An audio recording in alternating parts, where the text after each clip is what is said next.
الحمد للہ رب العالمین والصلاة والسلام علی رسول الکریم اما بعد ربی زدنی علما۔ میرے مسلمان بھائیوں اور بہنوں، آج ہم قرآن مجید کے 13ویں پارے کا خلاصہ بیان کریں گے۔ قرآن مجید کا 13واں پارہ سورہ یوسف کے بقیہ حصے پر اور سورہ رعد اور سورہ ابراہیم پر مشتمل ہے۔ سورہ یوسف کا وہ حصہ جو 13ویں پارے میں ہے، اس میں حضرت یوسف علیہ السلام کا جو واقعہ ہے اس کا بقیہ حصہ حضرت یوسف علیہ السلام کا مصر جانا، اور پھر آپ کا جیل جانا، اور پھر آپ کا جیل سے رہائی، اور آپ کا پاک دامن ہونا، اس کا ثابت ہونا، اور پھر آپ کو سلطنت کا عطا ہونا، اور بھائیوں کا اپنی غلطی کا اعتراف کرنا، یہ ساری تفصیل اس میں بیان ہوئی ہے۔ حضرت یوسف علیہ السلام کے واقعے میں جو ہمیں نصیحتیں ملتی ہے، جو اس سے ہمیں جو سبق ملتا ہے کہ حسد ایک قبیح روحانی بیماری ہے، کہ حسد ایک ایسا قبیح فعل ہے کہ جس کی وجہ سے بھائیوں کے درمیان دشمنی اور نفرت پیدا ہو جاتی ہے، کہ حسد کی وجہ سے حضرت یوسف علیہ السلام کہ بھائی آپ کے دشمن ہو گئے اور آپ کو قتل کرنے کی منصوبہ بندی بھی کرنے لگے۔ پھر ایک اہم سبق جو اس صورت سے ہمیں ملتا ہے، اس واقعے سے ہمیں ملتا ہے کہ اللہ کے راستے میں جب کوئی چلتا ہے اور حق پر چلتا ہے تو جب اس پر مصیبتیں آتی ہیں، اللہ کے راستے میں مصائب آتے ہیں بطور امتحان، تو بالآخر ان مصیبتوں کے بعد اس کو راحت اور سکون جو ہے وہ حاصل ہوتا ہے، دنیا میں بھی اور آخرت میں بھی۔ اسی طرح اس صورت میں ہمیں اچھے اخلاق، پاک دامنی اور استقامت کی اہمیت کا پتہ چلتا ہے کہ انسان کے اندر تمام بلائیوں کا جو سرچشمہ ہے، جس کی وجہ سے انسان دنیا اور آخرت دونوں میں عزت اور احترام کا مستحق ہوتا ہے، وہ یہ اہم 3 صفات ہے کہ وہ پاک دامن ہو، اچھے اخلاق کا جو ہے وہ عملی نمونہ ہو، اور دین پر ثابت قدمی دکھائے۔ اسی طرح اس صورت میں ہمیں اس بات کا پتہ چلتا ہے اس واقعے سے کہ مرد اور عورت کا جو باہمی اختلاط ہے، جب ان کے درمیان جو ہے وہ رشتہ نہ ہو، یعنی محرم رشتہ نہ ہو، تو یہ ایک بہت بڑے فتنے کا سبب بن سکتا ہے اور ایک خرابی کا سبب بن سکتا ہے۔ اسی طرح ایک اہم سبق جو نیکوکار اور اہل ایمان کے لیے اس واقعے سے ہمیں ملتا ہے کہ جب اللہ کے نیک بندوں کو معصیت اور مصیبت دونوں میں سے کسی ایک کا انتخاب کرنا پڑتا ہے تو پھر ان کا انتخاب وہ مصیبت ہوتی ہے، لیکن وہ معصیت کے قریب نہیں جاتے۔ کہ حضرت یوسف علیہ السلام کو جب اس خاتون نے معصیت پر مبتلا کرنا چاہا تو حضرت یوسف علیہ السلام نے جیل میں جانے کو، مصیبت کو ترجیح دی، لیکن معصیت میں مبتلا نہیں ہوئے۔ یہ اللہ کا فضل تھا۔ پھر لیڈر کے حوالے سے ایک اہم کہ لیڈر میں کیا کوالٹی ہونی چاہیے۔ حضرت یوسف علیہ السلام ایک لیڈر تھے، ایک حاکم وقت بھی تھے نبی کے ساتھ ساتھ۔ تو ایک جو اہم صفات اس صورت میں اللہ تعالیٰ نے حضرت یوسف علیہ السلام کی واضح کی ہے، اس میں سے ایک صفت کیا ہے کہ ان کا پاک دامن ہونا، کہ وہ پاک دامن تھے، وہ باحیا تھے۔ دوسری اہم صفت وہ سچے اور امانت دار تھے۔ تیسری اہم صفت کہ وہ ثابت قدمی اختیار کرنے والے، صبر کرنے والے تھے۔ تو لیڈر کے اندر یہ 3 صفات بہت اہم ہے۔ ان 3 صفات کے بغیر وہ قوم کا پیشوا، وہ کسی ملک کا پیشوا اور لیڈر نہیں بن سکتا۔ قوم کی پیشوائی اور لیڈری ان 3 صفات کے ساتھ ہی کامل طریقے سے کی جا سکتی ہے۔ پھر ایک اہم بات کہ اللہ تعالیٰ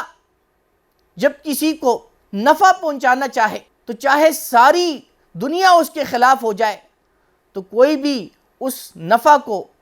نہیں رد کر سکتا، جو اللہ نے اس کے حق میں یا اس کے مقدر میں لکھ دیا ہے۔ حضرت یوسف علیہ السلام کے حوالے سے اللہ نے لکھ دیا تھا کہ اللہ ان کو نبوت سے سرفراز کرے گا، اللہ ان کو حاکمیت حاکم بنائے گا، سلطنت عطا کرے گا۔ بہت ساری رکاوٹیں آئی، لیکن اللہ کا فیصلہ تھا تو کوئی بھی اس میں رکاوٹ نہیں بن سکا۔ پھر اس کے بعد سورہ رعد کا آغاز ہوتا ہے۔ یہ مکی صورت ہے، 43 آیات پر مشتمل ہے۔ اس صورت میں بھی عقیدہ توحید، رسالت اور آخرت کو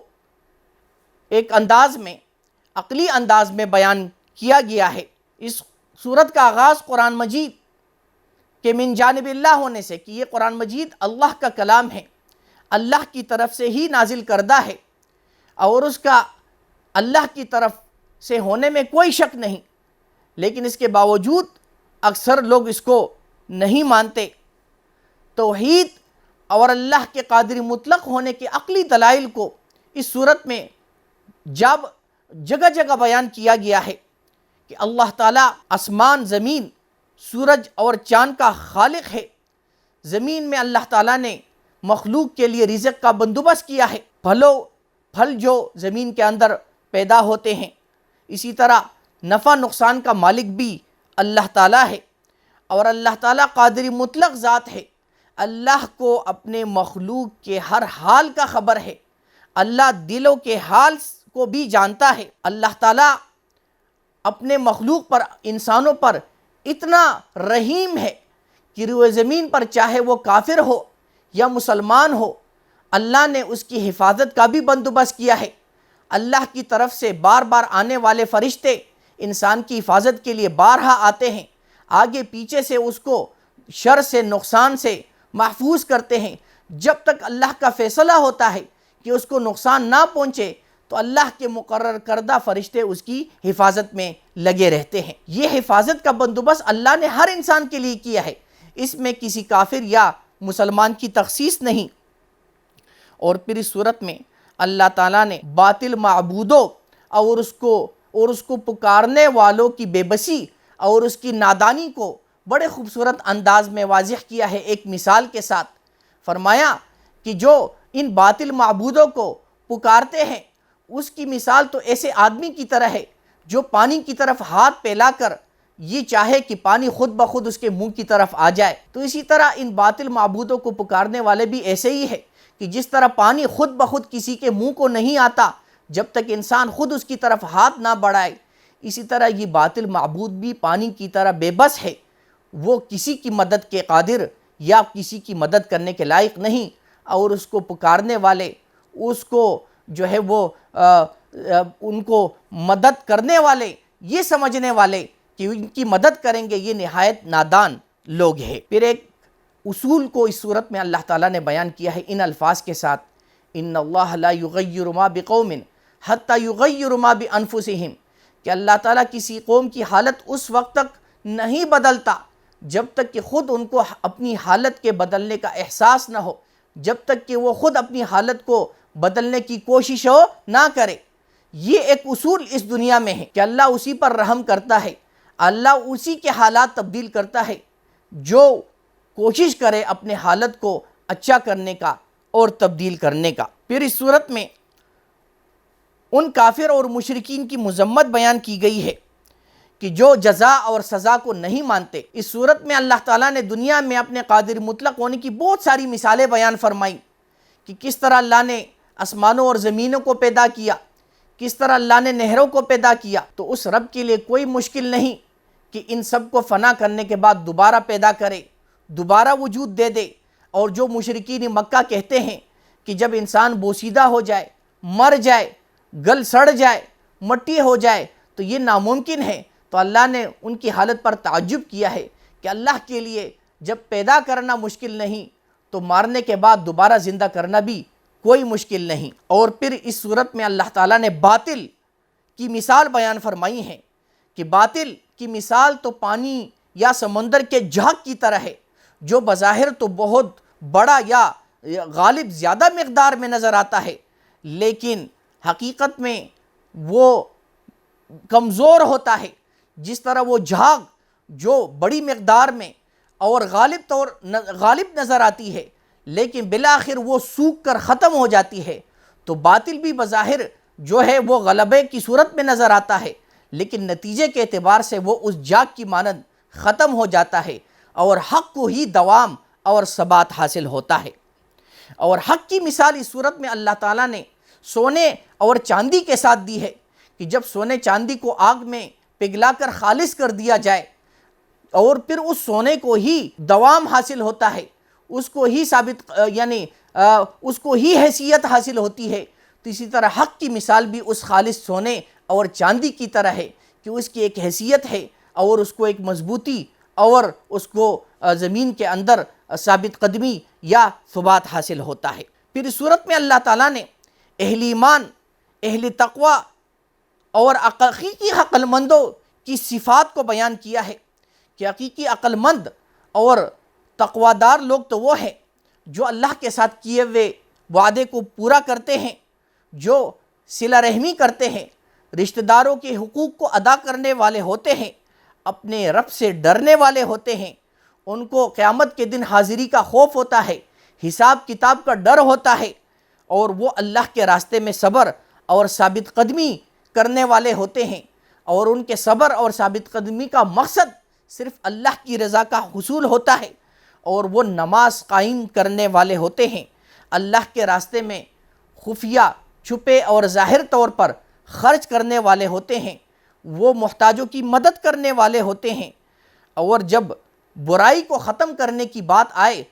تو برائی کو اچھے اور بھلے طریقے سے، برائی کے بدلے برائی اختیار کرنے والے نہیں ہوتے، بلکہ برائی کو اچھائی اور بھلے طریقے سے دور کرنے والے ہوتے ہیں۔ پھر اس کے مقابلے میں بدبخت لوگوں کی علامات کو بیان کیا گیا، کہ اللہ کے نزدیک بدبخت لوگ تو وہ ہیں جو اپنے وعدے کی پاسداری نہیں کرتے، جو رشتہ داروں کے حقوق کو ادا نہیں کرتے، قطع رحمی کرتے ہیں اور زمین میں فساد پھیلاتے ہیں۔ اور پھر اس صورت کا اختتام اللہ تعالیٰ نے اپنے نبی اور رسول کی رسالت کی شہادت کے ساتھ دی ہے، کہ اللہ ہی آپ کے رسول ہونے کے اور نبی ہونے کے گواہ ہے۔ پھر اس کے بعد سورہ ابراہیم کا آغاز ہوتا ہے۔ یہ مکی صورت ہے جو 52 آیات پر مشتمل ہے۔ اس صورت میں بھی اللہ تعالیٰ نے بنیادی عقائد، عقیدہ توحید، عقیدہ رسالت اور قرآن مجید کے نزول کا مقصد واضح کیا ہے، اور اس صورت کے اختتام پہ اللہ تعالیٰ نے قیامت کی بڑی خوبصورت منظر کشی فرمائی ہے، اور اس میں مشرکین اور کافروں کا کیا کردار، کافروں کا کیا منظر ہوگا، اس کو اس صورت میں واضح کیا گیا۔ اس صورت کے آغاز میں اللہ تعالیٰ نے قرآن مجید کی نزول کا مقصد بیان کیا ہے، تاکہ لوگوں کو کفر کے اندھیروں سے اسلام کی روشنی کی طرف لایا جائے، اور گمراہ لوگوں کا تذکرہ فرمایا ہے کہ اللہ کے ہاں گمراہ لوگ تو وہ ہیں جو دنیا کی زندگی کو آخرت پر فوقیت دیتے ہیں، ترجیح دیتے ہیں۔ اور پھر اس صورت میں اللہ تعالیٰ نے اختصار کے ساتھ گزشتہ انبیاء علیہم السلام کا تذکرہ فرمایا ہے، خاص کر ابراہیم علیہ السلام کا ذکر فرمایا ہے۔ ابراہیم علیہ السلام کے تذکرے سے مشرکین مکہ کی مذمت کرنا مقصود ہے، کہ مشرکین مکہ خود کو ابراہیم علیہ السلام کے پیروکار سمجھتے تھے، تو یہاں پر ابراہیم علیہ السلام کی وضاحت فرمائی ہے، ان کا تزکیہ فرمایا ہے کہ ابراہیم علیہ السلام تو حقیقت میں توحید کے علم بردار تھے، اور مشرکین مکہ کو واضح کیا گیا کہ تمہارا یہ دعویٰ کرنا کہ تم ابراہیم علیہ السلام کے پیروکار ہو، یہ کیسے درست ہو سکتا ہے، تم تو شرک کے علم بردار ہو، جبکہ ابراہیم علیہ السلام تو شرک سے بیزار تھے۔ اہل ایمان اور نیک اعمال کرنے والوں کی فضیلت اس صورت میں اور اس کے نیک انجام، اچھے انجام کو بھی واضح کیا گیا ہے، اور کافروں کی مذمت اور ان کے لیے جہنم کی وعید کو بیان کیا گیا ہے،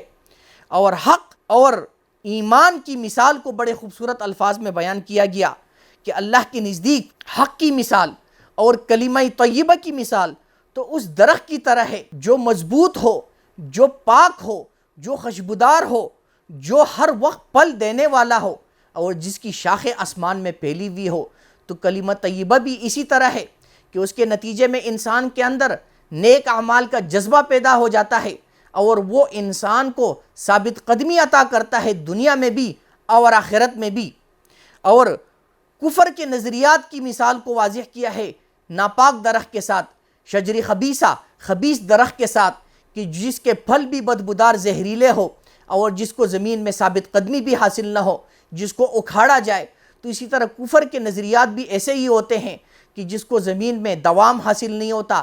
ثبات حاصل نہیں ہوتا، اور اس کے نتیجے اور کفر کے نظریات ایک نہ ایک دن ختم ہو جاتے ہیں اور اس کو بھی قبولیت حاصل نہیں ہوتی، دوام حاصل نہیں ہوتا، ایک نہ ایک دن حق کے مقابلے میں وہ ختم ہو جاتے ہیں، مغلوب ہو جاتے ہیں. پھر توحید